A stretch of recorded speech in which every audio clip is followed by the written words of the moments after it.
Welcome to special analysis. నేను రమా మండవ.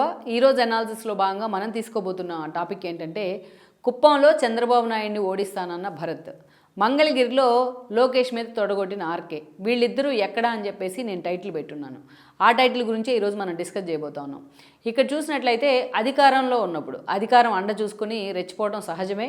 అదేవిధంగా ఆ అధికారాన్ని అడ్డం పెట్టుకొని ఆ పార్టీ అధినేత ఆ స్థానంలో ఉన్న ముఖ్యమంత్రిలో ఇచ్చిన ఆ ధైర్యం చూసుకొని ఆటోమేటిక్గా ప్రత్యర్థుల మీద కాలు దోవటాలు, తొడగొడతాలు, మీసాలు మెలియటాలు ఇవన్నీ కూడా సహజంగా ఉంటాయి కొన్ని రాజకీయాలు. కానీ వేరే వైసీపీ విషయానికి వచ్చినట్లయితే కొంత డిఫరెంట్ అనమాట. ఇంకా వీళ్ళు జగన్మోహన్ రెడ్డి లాంటి ఒక రాజు స్థానంలో ఆయన ఉన్నారు కాబట్టి ఆయన అండ చూసుకొని 5 ఏళ్ల పాటు ఎలాంటి అరాచకాలు జరిగే రాష్ట్రంలో ఎలా రెచ్చిపోయారు అనేది మనకు తెలుసు. పర్టికులర్గా మిగతా విషయాలు చాలాసార్లు డిస్కస్ చేసాం. పర్టికులర్గా ఈరోజు మనం తీసుకుంది కుప్పం కాన్స్టిట్యున్సీ, మంగళగిరి కాన్స్టిట్యున్సీ. మనం చూస్తే కుప్పం అనే విషయంలో జగన్మోహన్ రెడ్డి ఏ స్థాయిలో బిహేవ్ చేశారు, ఏ స్థాయిలో అక్కడ అరాచకానికి కుప్పాన్ని అడ్రస్గా మార్చారు అనేది మనకు తెలుసు. ఎప్పుడైతే జగన్మోహన్ రెడ్డి 151 సీట్లతో సీఎం అయ్యారో అయిన వెంటనే కొన్ని రోజులకే లోకల్ బాడీస్ వచ్చాయి. కుప్పం మున్సిపాలిటీ మీద ఫోకస్ పెట్టారు. కుప్పం మున్సిపాలిటీని వైసీపీ గెలుచుకుంది. ఆ రోజు టీడీపీ అసలు పెర్ఫార్మెన్స్ చేయలేదు, కూడా దూరంగా ఉండిపోయింది. ఎప్పుడైతే ఈ గెలిచిన తర్వాత జగన్మోహన్ రెడ్డికి ఒక కలబడింది. ఇక ఏముంది, చంద్రబాబు నాయుడిని కుప్పం నుంచి పక్కకు పంపించేద్దాం, పక్కన పెట్టేసేద్దాం. సో అందుకనే ఈసారి అసెంబ్లీ ఎన్నికల్లో ఎలాగైనా ఆ సీటు మనం కొట్టాలనుకొని వైనాడు కుప్పం అనే నినాదాన్ని తీసుకున్న తర్వాత వైనాడు 175 ఎంత తీసుకెళ్లారో వైనాడు కుప్పం అనేది కూడా అంతే తీసుకెళ్లారు. పెద్దిరెడ్డికి బాధ్యతలు అప్పగిస్తే పెద్దిరెడ్డి మొత్తానికైతే అసలు పర్ఫెక్ట్గా పనిచేశారు. అక్కడ ఆఖరికి అన్నా క్యాంటీన్ ఓపెన్ చేయాలంటేనే చంద్రబాబు నాయుడు అడుగు పెట్టలేని పరిస్థితి ఉంది. మొత్తం కుప్పంలో తన అనుచరుల మీద కేసులు, టీడీపీ క్యాడర్ల మీద దాడులు, దాష్టీకాలు ఎన్నో జరుగుతూ వచ్చాయి. ఇవి చాలవన్నట్లు ఎన్టీఆర్ ఫ్యాన్స్ అసోసియేషన్స్ మొత్తాన్ని తన వైపుకి తిప్పేసుకున్నారు పెద్దిరెడ్డి. ఇవి చాలవన్నట్టు కుప్పానికి నిధులు వరద బారించారు జగన్మోహన్ రెడ్డి. మనం చూస్తే ఇంకేముంది, కుప్పానికి నీళ్ళు వస్తున్నాయని చెప్పి 4 గేట్లు పెట్టేసి మళ్ళీ అధికారులు స్విచ్ చేసేసారు. మళ్ళీ అధికారులు జగన్మోహన్ రెడ్డి అటు వెళ్ళడంతోనే ఆ గేట్లు తీసేసి నవ్వుల పాలు కూడా అయ్యారు. అలా పీక్ వెళ్ళిపోయింది ప్రచారం. ఇక భరత్ లాంటి వాళ్ళని తీసుకొచ్చి ఆయన ఎమ్మెల్సీని చేశారు. నువ్వు చంద్రబాబు నాయుడిని ఓడిస్తే నీకు మంత్రి పదవి ఇస్తానంటూ జగన్మోహన్ రెడ్డి హామీ ఇచ్చారు. వేరేస్ ఈరోజు మంగళగిరిలో కూడా అదే పరిస్థితి. ఆర్కే లాంటి వాళ్ళు ఏదైతే 2014లో ఫస్ట్ టైం ఎమ్మెల్యే అయ్యారు, అమరావతిని వ్యతిరేకిస్తూ కేసులో ఇరుక్కున్నారు. 2019లో లోకేష్ని ఓడించి మరోసారి ఎమ్మెల్యే కావడం జరిగింది. పాపం అప్పుడే హామీ ఇచ్చారు జగన్మోహన్ రెడ్డి, మంగళగిరిలో లోకేష్ని ఓడిస్తే నీకు మంత్రి పదవి ఇస్తా అన్నారు. పాపం లోకేష్ని ఓడించడానికి అనేక శక్తులను మోహరించారు. షర్మిల దగ్గర నుంచి విజయమ్మ దాకా మంగళగిరిలో. ఆ రోజున జగన్మోహన్ రెడ్డి ఒక్క ఛాన్స్ వేవ్లో లోకేష్ ఓడిపోయారు. నిజానికి మంగళగిరి అది టీడీపీ సీట్ కాదు, అది బీసీ సాలిడ్ ఓట్ బ్యాంక్ ఉన్న సీట్. అది టీడీపీ గెలిచిన సందర్భాలు కూడా చాలా తక్కువ. వద్దన్న లోకేష్ అక్కడి నుంచి పోటీ చేశారు, ఓడిపోయారు. ఓడిపోయిన తర్వాత ఆర్కేకి మంత్రి పదవి లేదు, గడిది గుడ్డు లేదు. ఎక్కడ దేవుడు తీసుకెళ్ళి ఆయన పడేశారు. ఆర్కే లాంటి వాళ్ళని దూరం పెడతమే కాదు, ఆయన ప్రత్యర్థులకు పదవులు ఇచ్చే ప్రయత్నం చేశారు జగన్మోహన్ రెడ్డి. టీడీపీలో ఉన్న మురుగుడు హనుమంతరావు, కాండ్రు కమల, గంజి చిరంజీవి వాళ్ళ మొత్తాన్ని కూడా పార్టీలోకి తీసుకొచ్చే ప్రయత్నం చేశారు.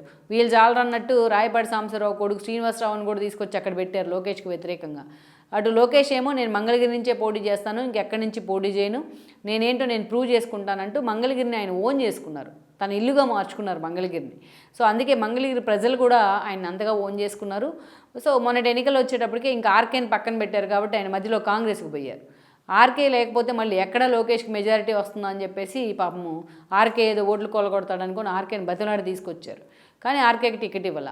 మురుగు హనుమంతరావు కూతురు, మురుగు హనుమంతరావు కోడలు, కాండ్రకమల కూతురు అయిన మురుగుడు లావణ్యకి టికెట్ ఇస్తే ఆవిడకి డిపాజిట్ దక్కల. లోకేష్ హయ్యెస్ట్ మెజారిటీ ఎమ్మెల్యేలోనే మంగళగిరి నుంచి ఎక్కడైతే తను హేళన చేయబడ్డారో, ఎక్కడైతే తను ఓడించి తను ఇచ్చేశారో అక్కడే తలెత్తుకొని నిలబడేలాగా చేశాడు పార్టీని ఆయన. సో ఈరోజు ఆర్కే ఎక్కడ ఉన్నాడో తెలియదు. పార్టీ అధికారాన్ని కోల్పోయినా మిగతా నేతలు ఎక్కడున్నారో కూడా తెలియదు. సో ఈరోజు ఆర్కే లాంటి వాళ్ళు అసలు ఆ పార్టీలో ఉన్నారా లేదో కూడా అర్థం కాదు ఎవరికి.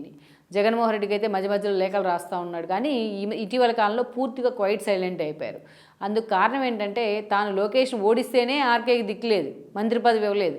తనకన్నా ఎంతోమంది వెనకొచ్చిన వాళ్ళందరికీ కూడా మంత్రి పదవులు ఇచ్చారు. తాను అన్ని కేసులు వేసి అమరావతి విషయంలో జగన్మోహన్ రెడ్డికి ఫేవర్ చేస్తేనే ఆయన పట్టించుకోలేదు జగన్మోహన్ రెడ్డి. ఇక ఈరోజు పూర్తిగా టికెట్ ఇవ్వలేదు. అసలు లోకేష్ అంత మెజారిటీతో గెలిచిన తర్వాత ఆర్కే లాంటి వాళ్ళకి అక్కడ ఫేసే లేదు. అందుకే అసలు ఆర్కే ఎక్కడున్నాడో తెలియదు. ఇప్పుడు మంగళగిరికి కనీసం ఒక ఇన్ఛార్జే లేడు వైసీపీ నుంచి.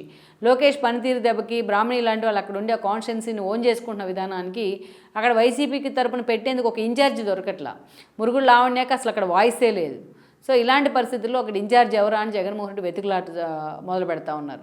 అసలు కొంతమంది పాపం ఆర్కే ఫాలోయర్స్ అయితే అసలు ఆర్కే ఎక్కడున్నారు అని బోర్డు పెడదాం అనుకుంటా ఉన్నారు, పేపర్లో ప్రకటన ఇప్పిస్తూ ఉందాం అనుకుంటున్నారు. ఆ స్థాయిలో ఉంది మంగళగిరిలో పరిస్థితి.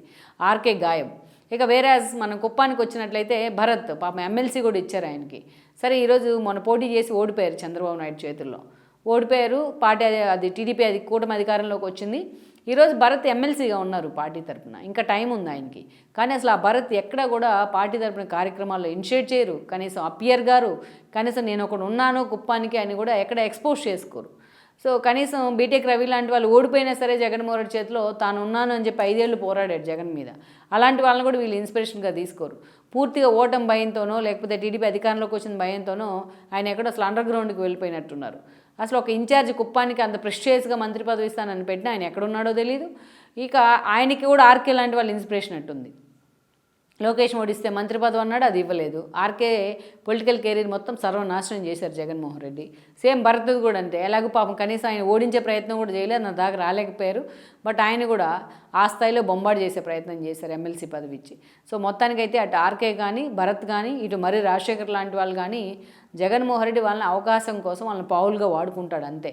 సో ఇలాంటి వాళ్ళని చూసైనా సరే మిగతా నేతలు కళ్ళు తెరుచుకోవాలి వైసీపీ నుంచి. Please share, like and subscribe R24 Telugu YouTube channel.